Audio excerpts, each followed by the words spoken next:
give it just a splash more. And what is this thing? That's pepper. That's pepper in our Peugeot pepper grinder. Do I just press it? Yeah. I know. Me encanta. Freaking cool, right? I love it, man. I am not mad at any kitchen gadgets. I love them all. Hey, it's Cesar with the Food52 Test Kitchen, and today I'm here with my friend Von Diaz, documentarian, food historian, recipe developer, and tell them what we're making today. Today we're going to be making papas rellenas, or stuffed potatoes. These are a traditional Caribbean snack, particularly Puerto Rico, Dominican Republic, and it is mashed potatoes stuffed with seasoned meat. Yeah. Let's do it. All right, we have all your picadillo stuff here, but I think let's talk to them about the potatoes. Okay. So we have 4 potatoes. You say to just give them a peel, right? That's right. Mm-hmm. So a peel and a small dice.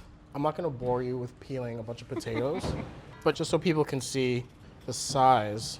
And the technique, Yeah. right? I think people get confused about how to peel potatoes. Me? You know what's I don't peel potatoes very often. Do you? I know. You know, not that often. It depends. Mm-hmm. Something like this, yes, you have to peel it. Mm-hmm. But I think the question is, do you or do you? Oh, Mm-hmm. my mom. Yep, that's what my parents You have used to do. long. Yes, because really you're protecting your knuckles here. Yeah. Right, and your fingers. Nice long. You're doing a great job. Yeah, thanks. Most beautiful peel I've ever seen. So, small dices. This is gonna get boiled and mashed. I mean, idea is we just want it to cook quickly. Mm-hmm. So. Although it's interesting, you know, I think growing up when I would make potatoes, I would think that the smaller the dice, the better, right? Because then it cooks faster. Mm-hmm. But you But they don't could get waterlogged. Exactly. They And could on get top of that, they waterlogged. can desbaratar. They can fall apart That's fairly true. easily, and that's not what you want. So you want to be careful. You don't want to overcook it. Like, That's yes, right. this will cook fast, but you're not gonna leave it boiling as long as you would a big chunk of potato. Mm-hmm, mm-hmm. But how does that look to you? Beautiful. So the potatoes go into boiling salted water? Yes. You want to like over salt your potato water. Oh, yeah. And that's something I've learned over the years, right? Yeah. Almost in the same way that you do pasta. Yeah. Like you should be able to like taste the water, and if it's like, whew, if it tastes like the ocean, Then it's just right. you're in good shape. Yeah. Fork tender. We laid it out, let it dry out. We're gonna move on to mashing these. And Vaughn, while I mash, I think let's explain picadillo. I'm making this picadillo. All right, this isn't my kitchen. That's okay. But I'm gonna figure it out. Take your time. So we're making picadillo. Picadillo is seasoned ground meat. It can be made with turkey, can be made with chicken, whatever, can be made with plant-based proteins. And it is, I have feel like more it's for you, like one of the cornerstone dishes or like ingredients of Puerto Rican cooking. Like you find picadillo all over the place. So most of the time you would cook your sofrito before you put the meat in, but because ground beef releases so much fat, I actually think it's just fine to cook them together.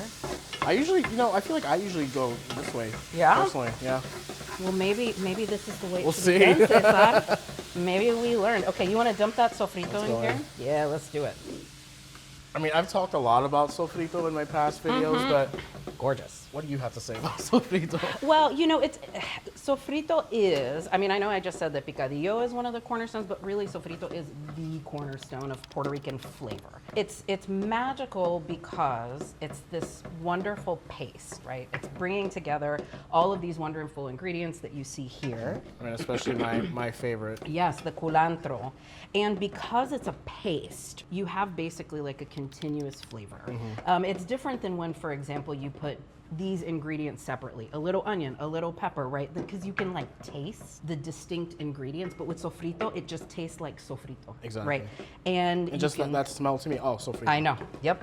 We want this picadillo to be drier. Now, sometimes you'll make a picadillo, and I don't know if you should do this, but I just leave my spoon in there like that. I do it all the But when time. you're like, sometimes when you're making a picadillo, you want it to be juicy, right? You want it, Yeah. you want like that, like liquid. You want the sauce that comes out of it. But Yeah. because this is a filling, we don't want it to be super juicy. Porque?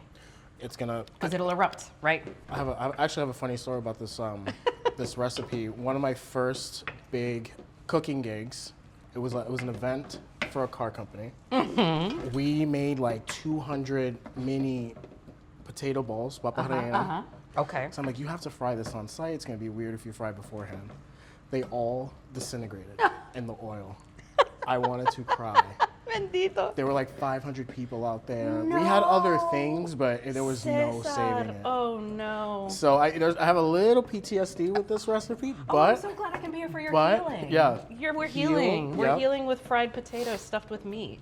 Okay, so we're just gonna keep cooking this, and you see how it's starting to like, the juice from the sofrito is coming out. So we're just gonna keep stirring it from time to time and drying it out. I don't put tomato paste in until I feel like the sofrito is fully cooked. Some wonderful person in my life explained to me that when you add tomato too quickly to something that has onion in it, it can actually seize the onion up and prevent it from fully melting, right? And so like I always wait for a while.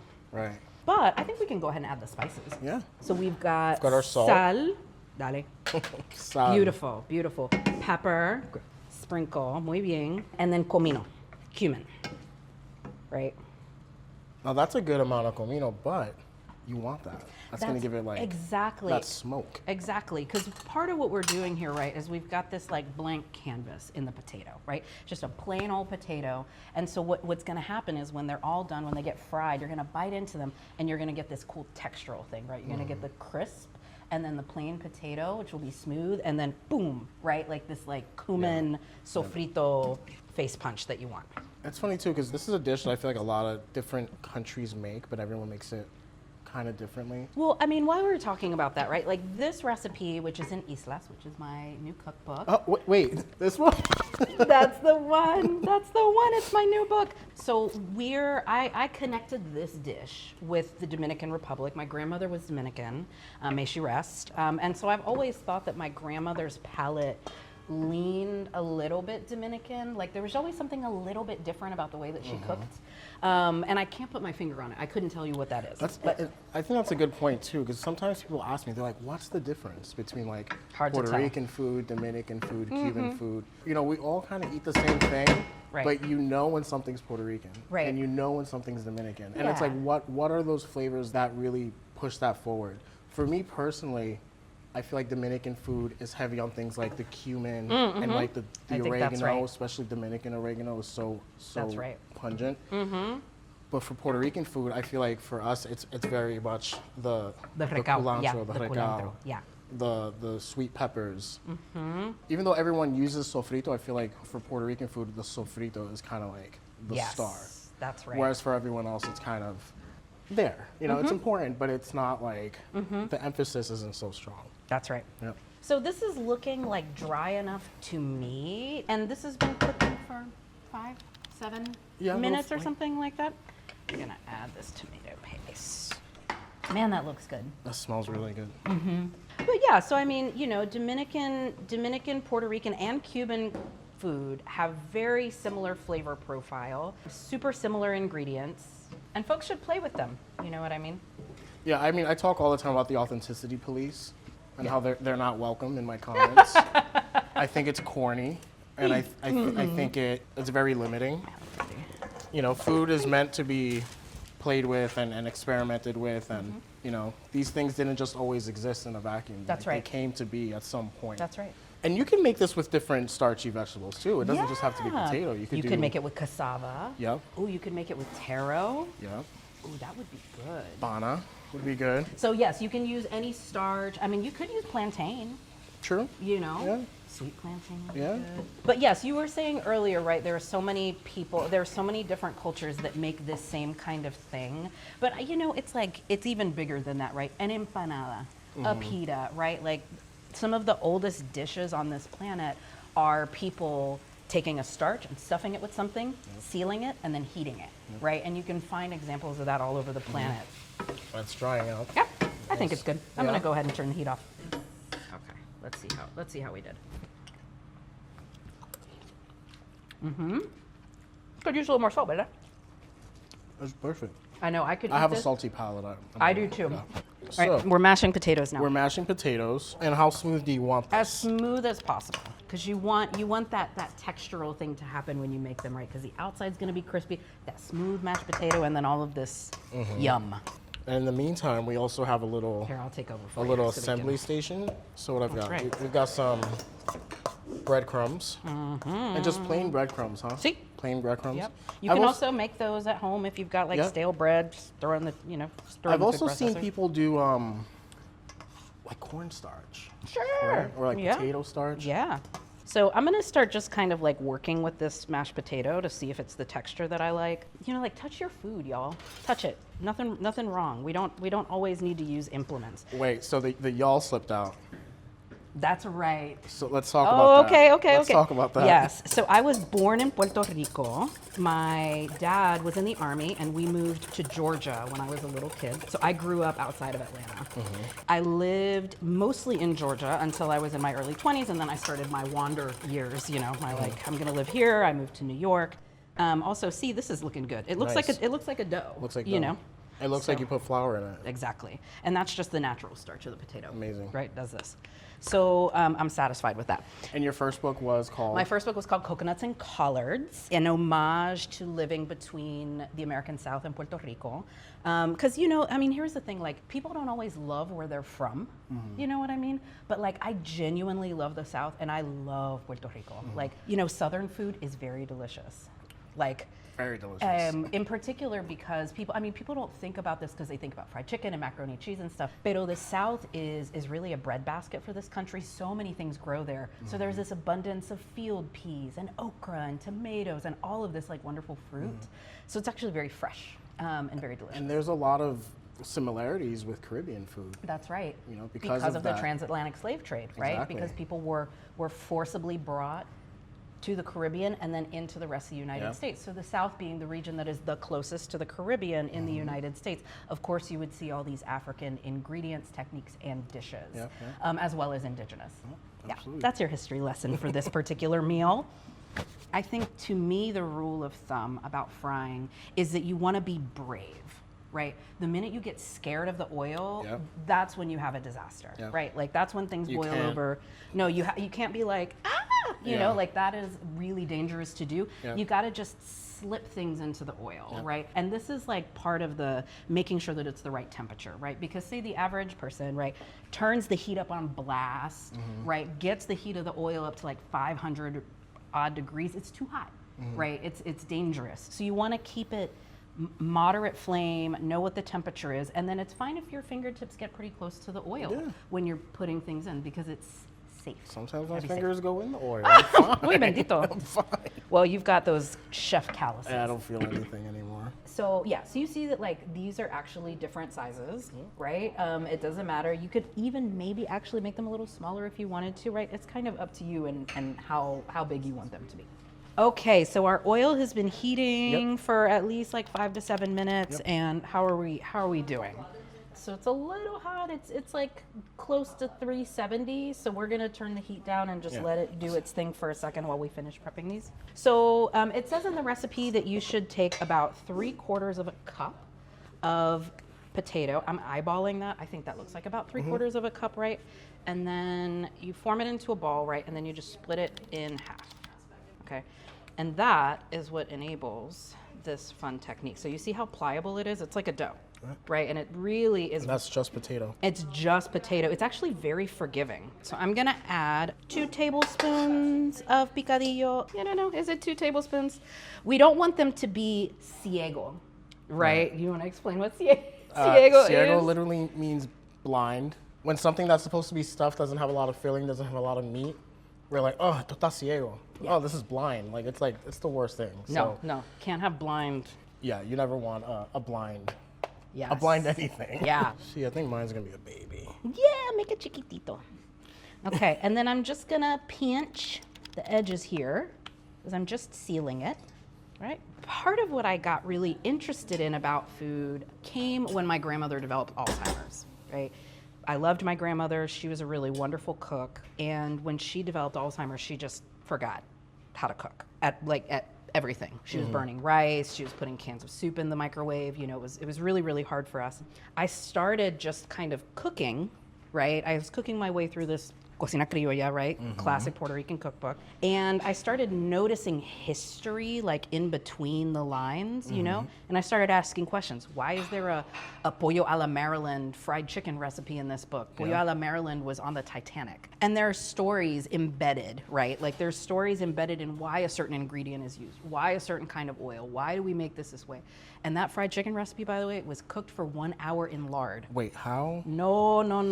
How was that even edible? I don't even, well, you know, so anyway, I started off by just asking these like questions. I was very curious about how ingredients had come to be and how certain dishes had come to exist. And Islas like spawned out of me wanting to make a broader connection between Puerto Rico, which I know a ton about, and like other tropical islands. All right, we're almost there. I do really like this technique. I think this is very smart. And I guess I'll start. You see how I I conveniently left those undredged. I don't enjoy dredging. I really don't enjoy the feeling of flour on my hands. You know what? I don't. And you seem so comfortable, Cesar. You're I- like, ooh, I knew how to do this. Yeah, So I'm just letting you be the master here. We're doing the wet hand, dry hand. If you can remember which hand is which. And why is this a good technique? You don't get your hands too gunky. I mean, they'll still get gunky, but not as quickly. Because if you go dry, wet, dry, dry, wet, dry, it's just going to keep building up. And gunky is, of course, a scientific term. Yes, exactly. Alrighty, let me see that thermometer. Oh, It wow. is 350.1. What? Wepa, you know what you're doing over here. The oil is ready to go. It's very excited to be used to fry these delicious things. Everything inside of these is already cooked, right? So what you're doing here is you're getting a crust on it. You're getting a crisp to it. So you can't undercook it. You're not going to get sick. And that's why it recommends about 3 minutes per batch. I think we're ready. I think I'm going to let you, Yeah? yeah, I'm teaching you. Show them what I got. Uh-huh. There we go. See, That's what we want to see. You can't be scared. Just gotta. Yep. And this is actually a really good amount of oil because by the time you put them all in, it will be like a proper deep fry. I don't remember the last time I had papas rellenas. Really? Yeah. Well, I'm excited because I don't remember the last time I had it either. Yeah, so I'm just kind of, keeping them, because this isn't like a proper deep fry, right? The benefit of deep frying, right, where the oil would be completely covering the dish, is then you get a really even fry. And it's also like, see, I'm using kind of a gentle touch here, right? Like just kind of just nudge things around. All right, problem child. Ooh, but you're the prettiest one. Yeah. Isn't that always the way? One that gives you the most problem is like, oh, but it's unique. What I do too sometimes I just like ladle the Yeah.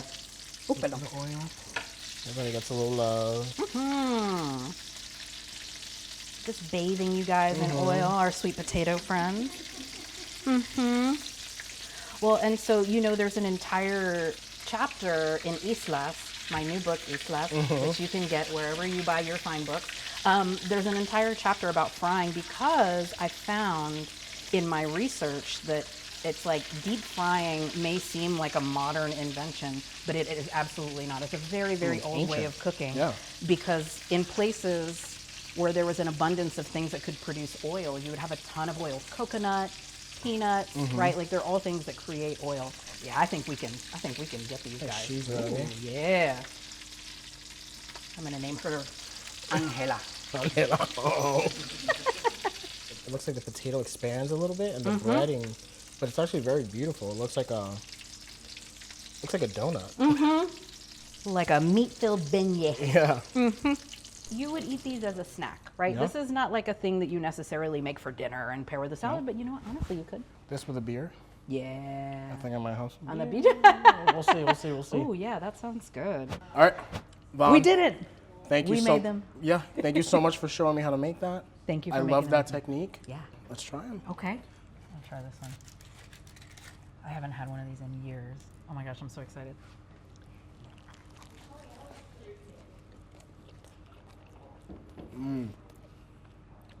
Qué cosa tan buena.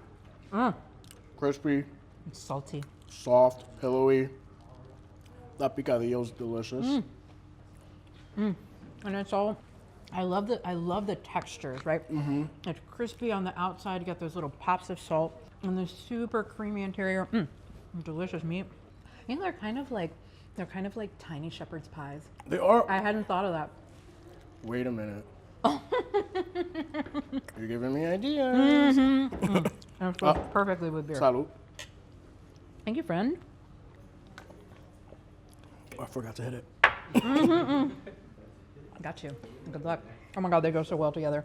That's perfect. I feel like I'm on the beach in Puerto Rico. Find Vaughn's book, Islas, wherever books are sold. Thank you.